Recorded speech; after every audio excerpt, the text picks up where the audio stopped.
Olá, ouvintes da Liberal FM, estamos aqui no quadro Olho Vivo, um momento com ela, e hoje a gente vai conversar com a médica neurologista Laisa Zanella. Tudo bem, Laisa? Tudo bem, muito obrigada pelo convite, Gabriel. Bom, a Laisa então é médica neurologista. Falar um pouquinho então do trabalho que foi realizado em 2023, quais são as principais consultas, sintomas das pessoas que procuraram você, Laisa? Bom, o ano de 2023 foi um ano de muitas consultas, muitos atendimentos, né? Aqui nos municípios de Nova Prata, de Guaporé e de Veranópolis. E eu trago, assim, destaco 3 sintomas que as pessoas mais me trazem, ou mais me trouxeram neste último ano nas consultas. O primeiro sintoma que as pessoas mais têm percebido dificuldade é a questão de dores de cabeça muito frequentes.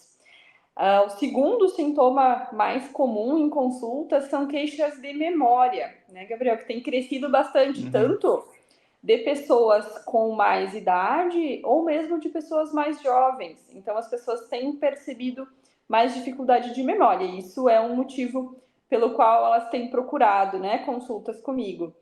E um terceiro sintoma também comum em consultas no último ano foram sintomas de tremores, né? Nas mãos, no rosto, na cabeça, na fala. Também foi um sintoma comum, né? De ser avaliado neste último ano que passou.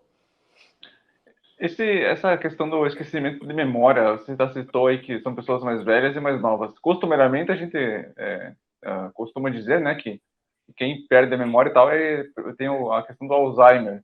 Qual que é o, digamos, o sintoma, o tratamento que é feito para pessoas mais jovens, por exemplo? Então, nem toda queixa de dificuldade de memória é por uma doença parecida ou mesmo a doença de Alzheimer, né? Uhum. A gente precisa, quando diante de alguém com uma queixa de memória, entender o porquê que essa pessoa está com queixa de memória. E a doença de Alzheimer é um dos diagnósticos possíveis, né? E é importante destacar aqui que o diagnóstico de Alzheimer ele não é com um exame específico, né? O diagnóstico ele é feito juntando um quebra-cabeças, né? Fazendo a avaliação da história dessa pessoa, do que Uhum. ela percebe que esquece, se é ela que percebe ou se são outras pessoas que percebem os esquecimentos dela. A gente também, na anamnese, né, que é o termo médico para a conversa que a gente tem inicial com o paciente, tenta entender se esses problemas de memória são realmente memória ou se é atenção, se é alguma dificuldade de processamento, ou algo que está além da questão única memória, que é o reter a informação, né? Então, o quanto essas queixas atrapalham a pessoa, se interfere na vida da pessoa. A pessoa deixou de fazer algo por conta disso ou não? É algo eventual. Então, tudo essa primeira avaliação, ela precisa ter essa conversa bem feita. A pessoa ou um informante, no caso de alguns idosos com problemas mais graves, precisam saber contar como foi. O que é que a pessoa esquece? Como que foi a evolução? Foi rápido? Foi lento? A pessoa perdeu a capacidade de gerir a própria vida ou não? É algo muito inicial. Então, o primeiro passo para um diagnóstico é essa conversa, né? É entender como que isso está acontecendo. Que isso já nos acende diversas pistas, né? Já nos direciona bastante. E aí a segunda etapa de uma avaliação de memória é a questão de testes de memória. Então existem testes validados para a gente aplicar em consultório como uma forma de classificar, né, de tentar entender melhor se aquela pessoa realmente tem algo que os testes mostram ou não. Quando a gente fica na dúvida nesses testes iniciais no consultório médico, a gente pode pedir uma avaliação de um neuropsicólogo, que aí vai fazer testagens mais profundas ainda dentro dessa questão, né, cognitiva. E outro elemento que também entra na construção do diagnóstico, daí sim os exames, né? Exames de sangue, exames de imagem, para a gente saber o volume do cérebro, para a gente ver se as áreas responsáveis pela memória estão de tamanhos normais, ver se não tem outras lesões, né? Uhum. Tumores, AVCs. Então, a gente precisa de montar o quebra-cabeça, né? Várias informações. E aí, quando a gente monta esse quebra-cabeça e faz o diagnóstico de Alzheimer, aí a gente inicia tratamento com medicação. Então, são processos, né, até se chegar a esse diagnóstico realmente. Qual que é a principal diferença entre o Alzheimer e a amnésia? E mais uma questão também, pelo mundo estar corrido hoje, a gente acaba esquecendo de muitas coisas. Esse esquecimento, ele é normal ou ele tem algum sintoma, ele tem alguma procedência, digamos, médica? Qual é a tua visão em relação a isso? Tá. Vou começar pela última pergunta, né? Quanto a essa questão da atenção, né? Tem muitas pessoas jovens que vêm para o consultório com queixa de memória. E aqui eu coloco entre aspas o memória, porque em muitos casos não é o problema principal a memória em si, e sim a questão da retenção da informação. Ou seja, a gente está num mundo com muitas informações, num mundo que as pessoas têm muitas tarefas, né? E isso está diferente do que já foi há um tempo atrás, né? O mundo está mudando, mais dinâmico, com mais atividades. E aí tem várias situações médicas ou não que nos fazem reduzir a nossa atenção.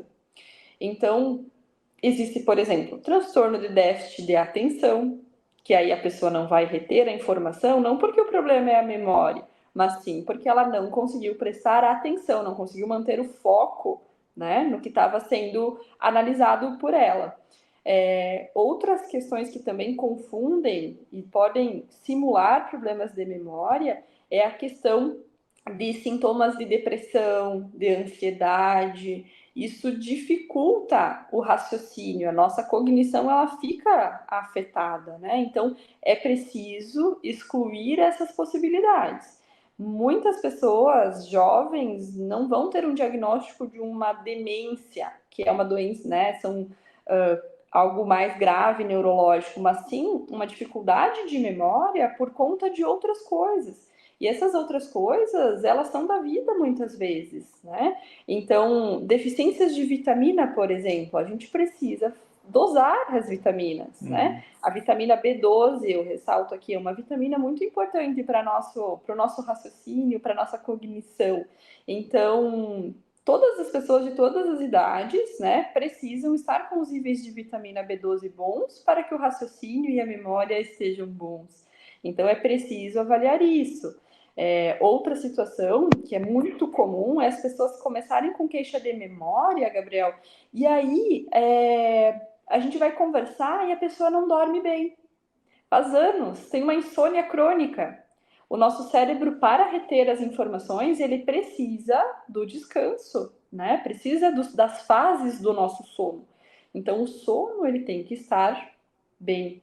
Então, não é simples, não tem uma medicação única. E geralmente em pessoas jovens, o diagnóstico não é de uma demência, mas sim alguma dificuldade de memória por outras queixas, né? Por outros quadros. E a tua outra pergunta era? Era a diferença do Alzheimer para a amnésia. Sim, a amnésia é o termo médico que a gente usa para quando a pessoa esquece, né? Então, existe a amnésia retrógrada, a amnésia anterógrada. São tipos diferentes de esquecimento. Então, é como se eu te tentasse explicar o que é que eu esqueço. Quando eu vou tentar te explicar o que é que eu esqueço, eu vou usar esses termos. E existem doenças agudas, doenças que de uma hora para outra podem causar amnésia, né? Então, bater a cabeça, né? Um exemplo, trauma é um exemplo de algo que pode causar amnésia. Mas o Alzheimer ele é um processo degenerativo do cérebro. O cérebro, aos poucos, ao longo de anos, vai perdendo a capacidade de reter as informações. E além de reter as informações, de raciocinar, de aprender coisas novas, de saber como faz aquilo, né, as suas atividades. Então, é um processo lento, ao longo de anos e que causa uma degeneração no cérebro, né? Principalmente falando aqui do Alzheimer, né? E a amnésia não. A amnésia é um termo para dizer eu esqueci do que aconteceu ontem, mas agora eu me lembro do que aconteceu anteontem. Foi só um evento, né? Então é isso. Digamos que a amnésia, ela surge, não sei se essa palavra correta, surge do nada, através, como você falou, uma batida na cabeça, e o Alzheimer é um processo que vem, digamos, se desenhando ao longo do tempo, é isso? Mais ou menos isso? Isso. E a amnésia é apenas memória. né? O Alzheimer, ele envolve outras partes do nosso raciocínio também. Então, a pessoa, ela perde capacidade de fazer coisas que antes ela fazia sozinha, né? E quem tem uma amnésia isolada não vai perder a capacidade de fazer as suas coisas, de ir no banco pagar uma conta, de ir no mercado, de se vestir, de tomar banho sozinho, né? É algo isolado, é algo apenas de memória. Ok, então, o tratamento e algumas outras informações a gente então traz na próxima conversa, Laisa. Essa foi, então, a médica neurologista Laisa Zanella, que concedeu, então, uma entrevista aqui para nós. Muito obrigado e bom trabalho para você. E um feliz ano novo, né? A gente não teve conversado no final do ano, então feliz ano novo para ti. Feliz ano novo para ti, Gabriel, para todos os ouvintes, que seja um ano de muita saúde, né? Que todos tenhamos isso nas nossas vidas. E muito obrigada mais uma vez pelo convite, foi um prazer. E o ouvinte fica ligadinho, então, que na próxima vez a Laisa vem explicar um pouco mais do tratamento, então, tanto da amnésia quanto do Alzheimer e outras informações que ela pode trazer. Muito obrigado e até a próxima.